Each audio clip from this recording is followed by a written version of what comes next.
My next business was to descend upon the river. I had lost sight of the pass which I had seen from the saddle, but had made such notes of it that I could not fail to find it.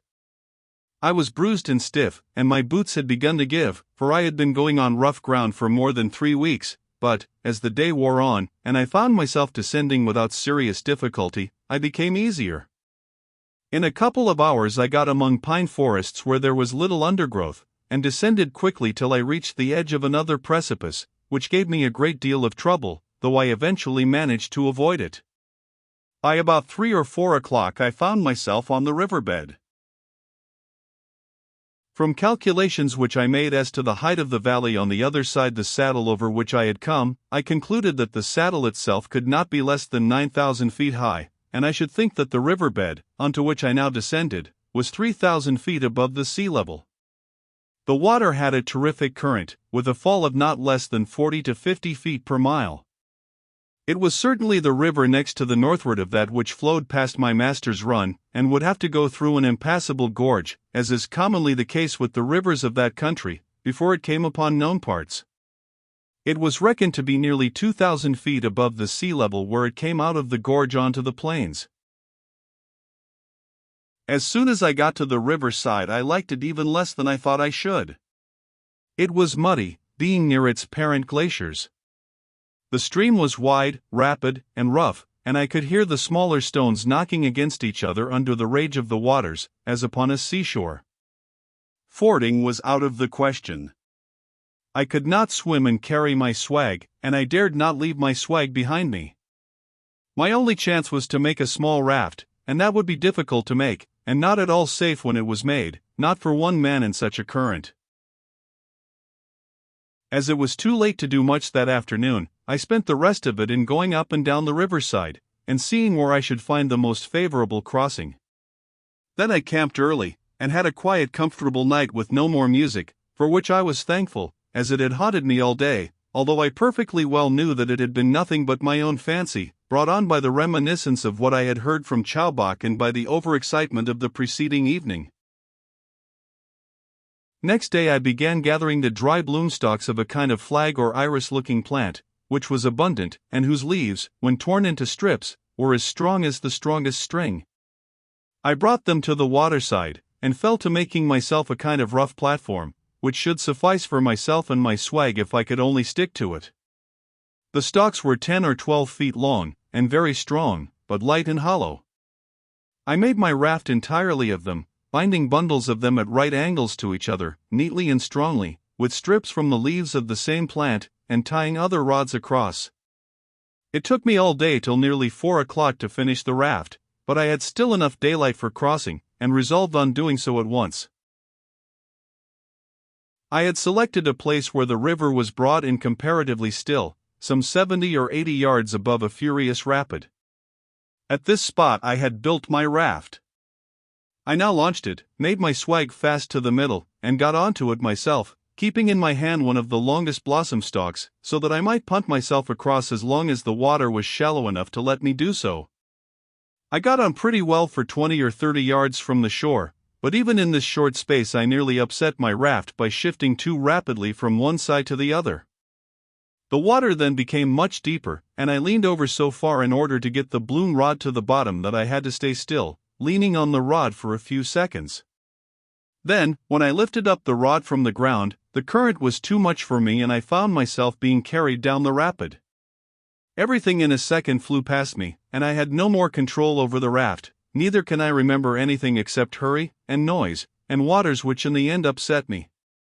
But it all came right, and I found myself near the shore, not more than up to my knees in water and pulling my raft to land, fortunately upon the left bank of the river, which was the one I wanted. When I had landed I found that I was about a mile, or perhaps a little less, below the point from which I started. My swag was wet upon the outside, and I was myself dripping, but I had gained my point, and knew that my difficulties were for a time over.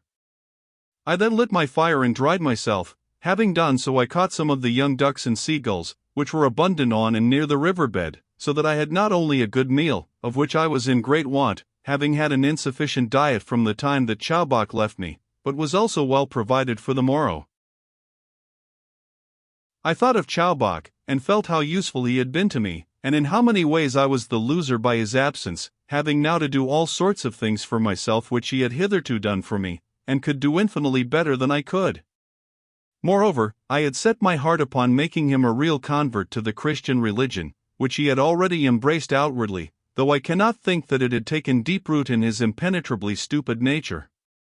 I used to catechize him by our campfire, and explain to him the mysteries of the Trinity and of original sin, with which I was myself familiar, having been the grandson of an archdeacon by my mother's side, to say nothing of the fact that my father was a clergyman of the English Church. I was therefore sufficiently qualified for the task, and was the more inclined to it, over and above my real desire to save the unhappy creature from an eternity of torture, by recollecting the promise of St. James, that if anyone converted a sinner, which Chowbok surely was, he should hide a multitude of sins. I reflected, therefore, that the conversion of Chowbok might in some degree compensate for irregularities and shortcomings in my own previous life, the remembrance of which had been more than once unpleasant to me during my recent experiences. Indeed, on one occasion I had even gone so far as to baptize him, as well as I could, having ascertained that he had certainly not been both christened and baptized, and gathering, from his telling me that he had received the name William from the missionary, that it was probably the first mentioned rite to which he had been subjected. I thought it great carelessness on the part of the missionary to have omitted the second, and certainly more important, ceremony which I have always understood precedes christening both in the case of infants and of adult converts, and when I thought of the risks we were both incurring I determined that there should be no further delay. Fortunately it was not yet 12 o'clock, so I baptized him at once from one of the pannikins, the only vessels I had, reverently, and, I trust, efficiently. I then set myself to work to instruct him in the deeper mysteries of our belief, and to make him, not only in name, but in heart a Christian. It is true that I might not have succeeded, for Chowbok was very hard to teach. Indeed, on the evening of the same day that I baptized him he tried for the 20th time to steal the brandy, which made me rather unhappy as to whether I could have baptized him rightly. He had a prayer book, more than 20 years old, which had been given him by the missionaries, but the only thing in it which had taken any living hold upon him was the title of Adelaide the Queen Dowager, which he would repeat whenever strongly moved or touched, and which did really seem to have some deep spiritual significance to him, though he could never completely separate her individuality from that of Mary Magdalene, whose name had also fascinated him, though in a less degree. He was indeed stony ground, but by digging about him I might have at any rate deprived him of all faith in the religion of his tribe, which would have been halfway towards making him a sincere Christian, and now all this was cut off from me, and I could neither be of further spiritual assistance to him nor he of bodily profit to myself. Besides, any company was better than being quite alone. I got very melancholy as these reflections crossed me, but when I had boiled the ducks and eaten them I was much better. I had a little tea left and about a pound of tobacco, which should last me for another fortnight with moderate smoking. I had also 8 ship biscuits, and, most precious of all, about 6 ounces of brandy, which I presently reduced to 4, for the night was cold. I rose with early dawn, and in an hour I was on my way, feeling strange, not to say weak, from the burden of solitude, but full of hope when I considered how many dangers I had overcome, and that this day should see me at the summit of the dividing range. After a slow but steady climb of between 3 and 4 hours, during which I met with no serious hindrance, I found myself upon a tableland, and close to a glacier which I recognized as marking the summit of the pass. Above it towered a succession of rugged precipices and snowy mountainsides. The solitude was greater than I could bear. The mountain upon my master's sheep run was a crowded thoroughfare in comparison with this somber, sullen place. The air, moreover, was dark and heavy, which made the loneliness even more oppressive. There was an inky gloom over all that was not covered with snow and ice. Grass there was none. Each moment I felt increasing upon me the dreadful doubt as to my own identity, as to the continuity of my past and present existence, which is the first sign of that distraction which comes on those who have lost themselves in the bush.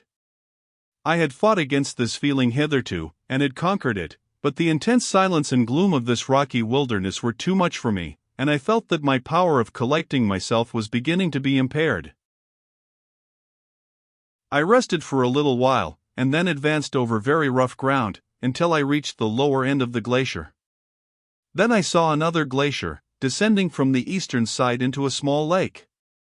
I passed along the western side of the lake, where the ground was easier, and when I had got about halfway I expected that I should see the plains which I had already seen from the opposite mountains, but it was not to be so, for the clouds rolled up to the very summit of the pass, though they did not overlip it onto the side from which I had come. I therefore soon found myself enshrouded by a cold thin vapor, which prevented my seeing more than a very few yards in front of me. Then I came upon a large patch of old snow, in which I could distinctly trace the half-melted tracks of goats, and in one place, as it seemed to me, there had been a dog following them. Had I lighted upon a land of shepherds? The ground, where not covered with snow, was so poor and stony, and there was so little herbage, that I could see no sign of a path or regular sheep track. But I could not help feeling rather uneasy as I wondered what sort of a reception I might meet with if I were to come suddenly upon inhabitants. I was thinking of this, and proceeding cautiously through the mist, when I began to fancy that I saw some objects darker than the cloud looming in front of me. A few steps brought me nearer, and a shudder of unutterable horror ran through me when I saw a circle of gigantic forms, many times higher than myself, upstanding grim and grey through the veil of cloud before me. I suppose I must have fainted, for I found myself some time afterwards sitting upon the ground, sick and deadly cold. There were the figures, quite still and silent, seen vaguely through the thick gloom, but in human shape indisputably. A sudden thought occurred to me, which would have doubtless struck me at once had I not been prepossessed with forebodings at the time that I first saw the figures, and had not the cloud concealed them from me. I mean that they were not living beings, but statues. I determined that I would count 50 slowly, and was sure that the objects were not alive if during that time I could detect no sign of motion. How thankful was I when I came to the end of my 50 and there had been no movement. I counted a second time, but again all was still. I then advanced timidly forward, and in another moment I saw that my surmise was correct. I had come upon a sort of Stonehenge of rude and barbaric figures, seated as Chowbok had sat when I questioned him in the woolshed, and with the same superhumanly malevolent expression upon their faces. They had been all seated, but 2 had fallen. They were barbarous, neither Egyptian, nor Assyrian, nor Japanese, different from any of these, and yet akin to all. They were 6 or 7 times larger than life, of great antiquity, worn and lichen grown. They were 10 in number. There was snow upon their heads and wherever snow could lodge. Each statue had been built of 4 or 5 enormous blocks, but how these had been raised and put together is known to those alone who raised them. Each was terrible after a different kind. One was raging furiously, as in pain and great despair, another was lean and cadaverous with famine, another cruel and idiotic, but with the silliest simper that can be conceived. This one had fallen, and looked exquisitely ludicrous in his fall. The mouths of all were more or less open, and as I looked at them from behind, I saw that their heads had been hollowed. I was sick and shivering with cold. Solitude had unmanned me already, and I was utterly unfit to have come upon such an assembly of fiends in such a dreadful wilderness and without preparation. I would have given everything I had in the world to have been back at my master's station, but that was not to be thought of. My head was failing, and I felt sure that I could never get back alive. Then came a gust of howling wind, accompanied with a moan from one of the statues above me. I clasped my hands in fear. I felt like a rat caught in a trap, as though I would have turned and bitten at whatever thing was nearest me. The wildness of the wind increased, the moans grew shriller, coming from several statues, and swelling into a chorus.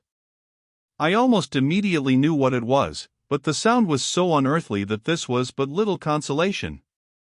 The inhuman beings into whose hearts the evil one had put it to conceive these statues, had made their heads into a sort of organ pipe, so that their mouths should catch the wind and sound with its blowing. It was horrible. However brave a man might be, he could never stand such a concert, from such lips, and in such a place. I heaped every invective upon them that my tongue could utter as I rushed away from them into the mist, and even after I had lost sight of them, and turning my head round could see nothing but the storm wraiths driving behind me, I heard their ghostly chanting, and felt as though one of them would rush after me and grip me in his hand and throttle me.